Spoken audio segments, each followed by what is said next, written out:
The heat had already settled into the sidewalk by 8:30. Baton Rouge in June doesn't wait for the sun to climb, it swells from the ground up, thick and certain. I wheeled across the lot slow, one hand on the rubber rim, the other gripping the folder in my lap like it might fly away. The clinic was ahead. A boxy building with cracked bricks and rusted railing. It wasn't much, but it was all that was left to try. I'd made the trip without asking for a ride. Didn't tell my daughter. Didn't want pity. Just answers. My wheels caught a seam in the concrete, jarring my wrist. I rolled past a bench where two young men in work shirts sat eating convenience store breakfast. They looked up, then looked away. The glass doors were just a few feet off when they opened from the inside. A nurse stepped out. Thin frame, clipboard clutched like a shield. Her scrubs were clean, expensive looking, the kind worn by those who think the job is performance. She saw me, squared her shoulders, and stepped right into the doorway. "No walk-ins this morning," she said, loud enough for the people outside to hear. "Appointments only." I nodded toward the folded forms in my lap. "I was told to bring these today. It's about my coverage." She didn't look at them, just crossed her arms. "You don't need anything anymore, old man." It was sharp. Practiced. Not rage, just routine contempt. A few heads turned. The two men on the bench froze mid-bite. Someone in the corner lit a cigarette with shaky fingers. I didn't speak, just held up the folder. Her mouth curled into something between a smirk and disgust. That's when the dog moved. He broke ranks slow,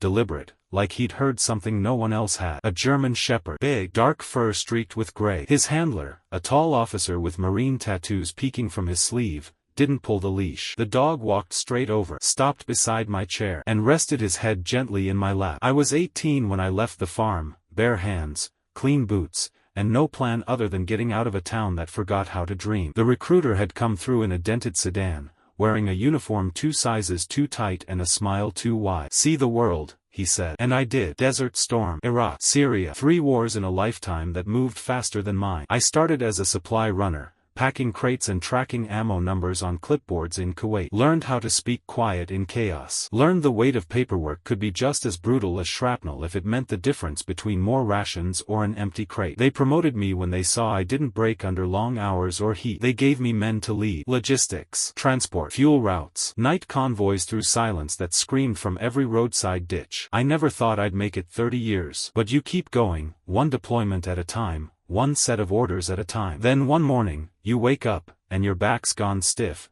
your joints speak louder than your mouth, and the only thing that still fits right is the uniform folded in the back of the closet. Syria was the last. A bad turn outside Raqqa. Mortar came down clean through the sky like it had my name on. I remember the sound more than the pain, that hollow pop, the way air disappears right before it hits. Then smoke. Then wait. Then nothing. When I came to, I couldn't move my legs. 3 months in a hospital in Germany. Another 6 in rehab back in the States. They said, mobility possible with assistance, which is military speak for, you'll be sitting down for good. My wife left not long after. She stayed through the first surgeries, through the late-night tremors and the angry silences. But some damage doesn't scream, it whispers, over years, until it wears you down. I don't blame her. She didn't sign up for that war. She just didn't make it out with me. The wheelchair came with lessons. How to shower again. How to reach the top shelf without falling. How to not punch the mirror when the man looking back felt smaller than the one who wore stripes in the sand. But I kept going. What saved me was Elijah, my grandson. He was 6 when I came home for good. Full of questions and sneakers too big for his feet. Called me Pa, like it was a title. He'd sit in my lap and ask about helicopters, about uniforms, about how to salute. When he turned 12, he said he wanted to serve one day. And that was the moment I knew I had something left to do. Because if Elijah was going to wear the uniform, then this country damn well better be ready to stand behind him. That meant fighting for the ones already left behind, the men I'd served with, the ones I knew were hurting, forgot, buried in forms and policy and the cracks nobody sees until it's too late. So I started volunteering, helped guys file claims, called hotlines, delivered meds to those who couldn't move, kept showing up. That's how I found out my own file had vanished. 6 months ago, my medication stopped arriving. Then my physical therapy got rescheduled into nothing. Then the letter came. We regret to inform you that your medical eligibility could not be verified at this time. No explanation. No callback number that worked. I tried everything. Online portals, mailed appeals, waiting rooms with plastic chairs and clipped voices. Every time I reached for a door, it felt like someone quietly moved it farther away. That's why I came to the community clinic today. Not because I thought it would fix everything, but because sometimes, when enough doors close, you will yourself to the one that's still open and make them look you in the eyes when they try to shut it. I'd spent weeks compiling those papers, appointment logs, denial letters, medication lists. It was all I had left to prove I existed in their system. And then she looked at me, Nurse Greer, and said I didn't need anything anymore. As if service had an expiration date. As if sacrifice could be shelved with a shrug. But before her words could land fully, that dog,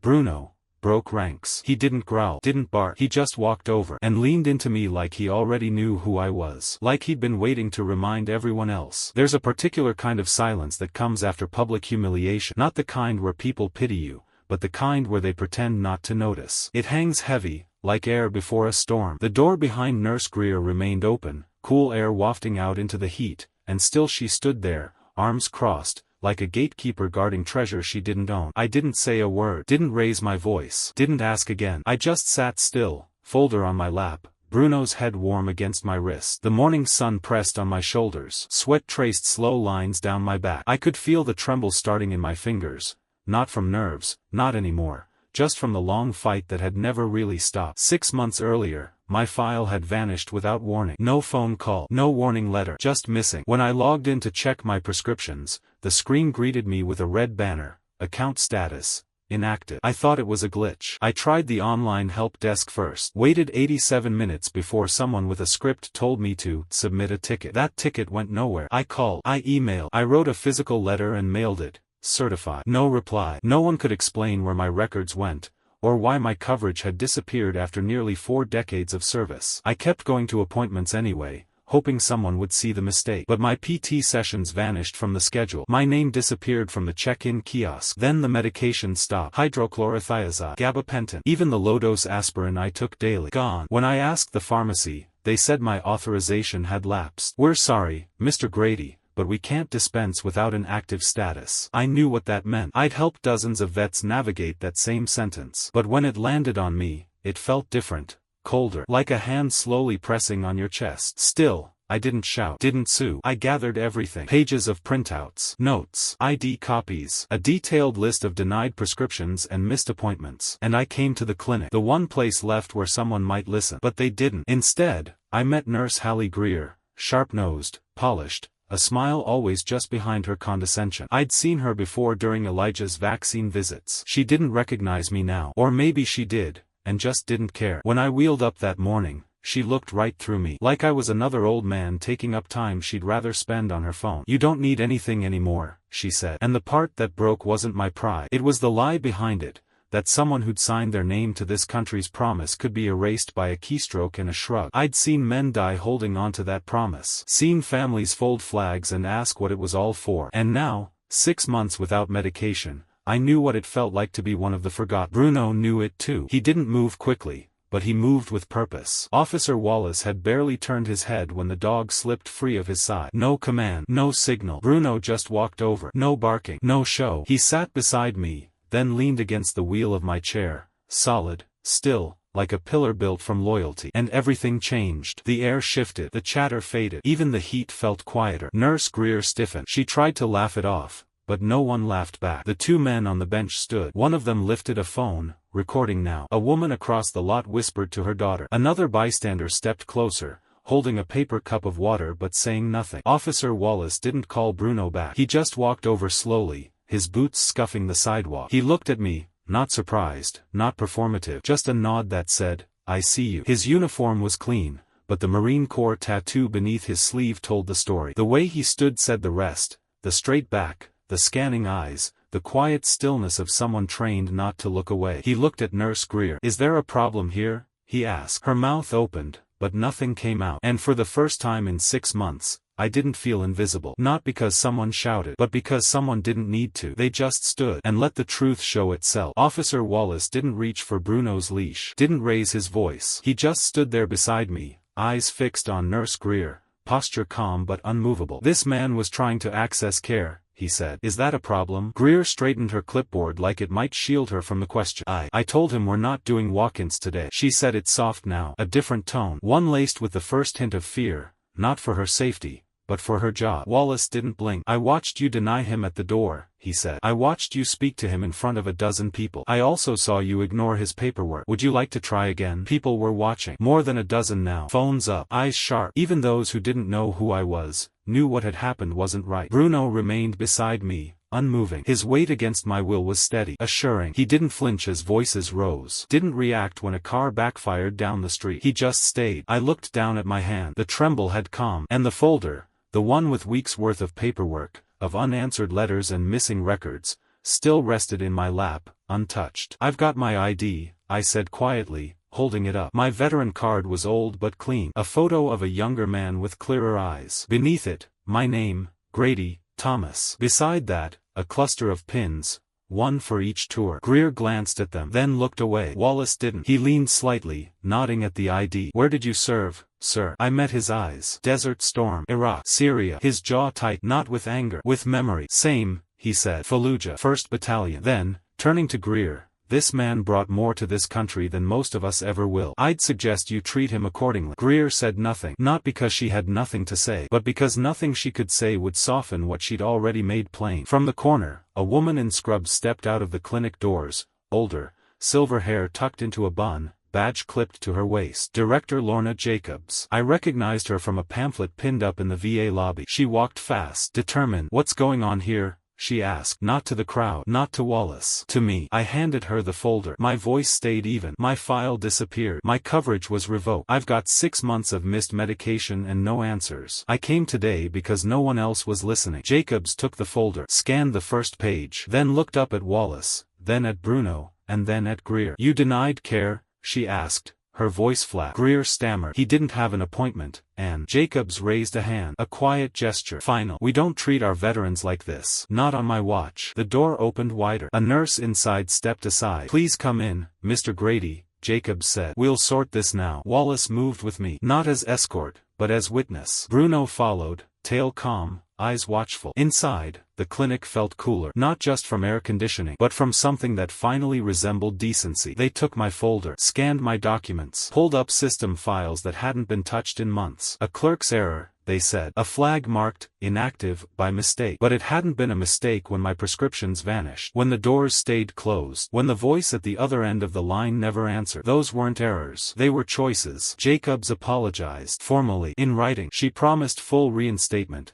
backdated coverage, priority access. Said the clinic would issue a formal report to the state board. Greer was placed on leave before noon. And Officer Wallace? He stayed, sat beside me while the nurse took vitals. Talked about Bruno, how he'd been trained for search and security, but had always shown a gentler instinct. Said he often broke from formation when he sensed distress. Said it wasn't the first time, but it was the first time the world had watched it happen. Outside, the crowd had thinned, but the footage, it had already spread. By evening, my daughter called. She was crying. "I didn't know, Daddy. I didn't know it was this bad." I told her it was okay, that I was okay now. But the truth is, I wasn't yet. I was just seen, and that made all the difference. News travels faster than truth these days. By the time I rolled out of the clinic later that afternoon, the story had already broken wide. Someone had posted the footage, Bruno walking over, the nurse's voice, the stillness that followed. A caption underneath read, "K9 refuses to ignore mistreatment of a veteran. Sometimes loyalty doesn't need orders." Within 2 hours, a local station called. By evening, national outlets had picked it up. "Disabled veteran denied care until K9 intervenes," ran on more than one headline. But it wasn't the headlines that mattered. It was the faces. At the clinic, something had shifted. The front desk staff stood straighter. Greer's nameplate was gone. People looked at me differently, not with pity, not with discomfort, with recognition, not of who I had been, but of what had been denied, and what had always remained. My name, my service, my place. I was scheduled immediately for follow-up care. Blood work, imaging, a full prescription refill with overnight delivery. Physical therapy resumed, not in some basement annex, but in the main wing, with respect and clarity. And every form, it had my name at the top again. Captain Thomas Grady. Not a number, not a glitch. A man. Officer Wallace kept checking in, quietly, casually, always with Bruno at his side. They said the dog had responded to a nonverbal cue. That's what the department wrote up. But Wallace knew better. He saw something. He told me, knew something was wrong. They're trained to pick up threat, distress. But sometimes, I think they just know decency when they see it missing. The department didn't punish Bruno. They reassigned him, voluntarily. Bruno was no longer on patrol duty. He was designated for community support, visiting long-term care homes, VA clinics, children's therapy programs. He became a silent ambassador for those who'd served and those still fighting silent battles. He still visited me once a week, Wallace and Bruno would swing by. Sometimes they brought coffee. Sometimes they brought nothing but time. Word spread through Baton Rouge like a storm that washed out shame and left space for repair. A local artist painted a mural on the side of the clinic, not of me, but of Bruno. His head resting against a pair of boots beneath an American flag. Beneath that, the words, "Never leave a soldier behind." Elijah saw it first. He sent me a photo with a caption, "That's your dog now." I smiled, but I knew better. Bruno didn't belong to anyone. He belonged to the truth. The footage sparked more than sympathy. It sparked policy. Within weeks, state-level health administrators announced an inquiry into how veterans' cases were processed and flagged. A new audit process launched. A hotline, with live human operators, was funded and staffed. They asked me to testify before a subcommittee. I declined, not because I was afraid, but because it wasn't about me. It was about everyone who didn't have a Bruno. Everyone whose folder never made it past the door. Everyone who was told, in too many ways, "You don't need anything anymore." So I sent a letter instead. 2 pages. Handwritten. I told them about Raqqa, about the morning mortar, about the men who didn't make it, about the silence that followed, and how sometimes, survival means showing up to a building with cracked bricks and hoping someone still remembers what service means. I told them what it meant to be turned away, and what it felt like to be seen again. I didn't ask for apologies, just for them to make sure it didn't happen again. Bruno's story lived on. He visited a school where the children sat still and wide-eyed as Wallace told them about training, about service, about what it meant to protect and watch. Then he told them what Bruno did that day. No command, no leash, no hesitation. And the children, they clapped. Not loud, but honest, like they understood something we too often forget. That honor isn't earned once. It's protected daily, by those who watch, and those who choose not to look away. The plaque went up a month later. Bronze, clean, bolted just beside the clinic's front entrance. It read, "In honor of veterans who served and still stand, this door is always open." And beneath it, etched smaller, dedicated in part to Captain Thomas Grady, U.S. Army, and K9 Bruno for reminding us who we are. I didn't attend the ceremony, didn't want speeches or handshakes. I'd lived long enough to know that real change doesn't come with a ribbon. It comes in the small, daily choices people make after the cameras are gone. But I did roll by the clinic a few days later, early, before it opened. The air was cooler that morning, a breeze coming in off the river. The bench outside had been replaced, the old one where I'd once been watched and ignored. The new one had armrests, fresh paint, and a small American flag stitched into the side panel. Bruno was there, lying beside Wallace, tail flicking lightly when he saw me. We didn't talk about that day anymore. Not directly. But I saw how Wallace stood a little taller when the older vets came in now. Saw how the clinic staff paused when handing out forms, making sure names were right. Eyes met. I saw the change. Elijah came to visit the following weekend. Taller now, 16 and growing fast. His mother drove him up from Lafayette. He asked if he could go see the mural. I took him. We rolled down the block, past the barber with the faded flag in his window, past the donut shop that gave discounts to vets. The mural came into view slowly, rising on the red brick like memory made visible. He stood quiet for a long time. "That's him," Elijah said. "That's the dog." "Yeah," I said. "That's Bruno." He knew, didn't he? I nodded. We sat there a while. Then he turned and asked the question I'd been expecting for years. "Pa, do you think I should serve?" I didn't answer right away. I looked at him, his eyes steady, his voice calm. "I think," I said slowly, "that if you choose to wear the uniform, you do it knowing the weight of it. Not the medals, not the salutes, but the promises." He nodded. That was enough. He didn't need glory. He needed truth. That's all any of us ever needed. A week later, the VA asked if I'd help with a new outreach effort, visiting senior centers, helping other veterans navigate their benefits. I said yes. Not because I wanted the role, because I knew what it meant to show up and not be turned away. So now, once a week, I ride with Bruno and Wallace. We visit homes, clinics, sometimes schools. Bruno does the real work. He leans into laps, nudges trembling hands, sits patiently as stories unfold that haven't been told in years. The stories are always quiet at first, but they come, and they matter. Each time, someone thanks me for my service. I nod. But what I'm really thinking is, thank you for remembering. Because memory, real memory, isn't nostalgia. It's responsibility. A nation that remembers its veterans is a nation still worthy of them. Not because we were perfect, but because we tried, because we stayed, and because sometimes, even in the quiet moments, someone, even a dog, reminds us who we still are. I still roll up to that clinic every now and then. Sometimes for a checkup. Sometimes just to see the flag shift in the breeze above the door. The same door I once was told I didn't need to walk through anymore. Now, It opens before I even reach it. Bruno knows the route by heart. His paws click softly across the floor as he makes his rounds. The staff greet him before they greet each other. Wallace keeps a hand near his harness, but never has to guide him. The dog just knows. My name is listed now on a printed roster posted inside, under Veteran Outreach Liaison. Small letters, big meaning. I still sign papers, still explain forms, still help folks find the words they need when the system starts closing in. Most of them don't want attention. They want acknowledgement. There's a difference. A boy named Eli, not my Elijah, but another, came in last week with his grandfather, a Marine from Korea who hadn't been to a clinic in 10 years. Didn't trust it, he said. But when he saw Bruno, something settled in his shoulders. He came back the next day. Sometimes healing starts that simply, with presence. My daughter calls more now. Elijah sends texts, short ones, proud ones. Saw the story again, Pa. Made me proud. That's enough. I don't need parades. Just a seat at the table. Just one open door. Because here's what I know now, with more years behind me than ahead. Service doesn't end when you hang up the uniform. And respect, real respect, isn't owed. It's offered. But dignity? That's not optional. It's the foundation we build everything else on. Bruno knew that. Without a word, without a command. He reminded a room, a city, maybe more, that silence in the face of cruelty is never neutral. And that one honest act, even from a dog, can restore what bureaucracy forgets. My name is Thomas Grady. I served this country because I believed it could be better than its worst days. And on a humid morning, when everything said I was alone, one quiet gesture proved I wasn't. Sometimes, it only takes a still moment, and a steady witness, to remind a nation who it still owes.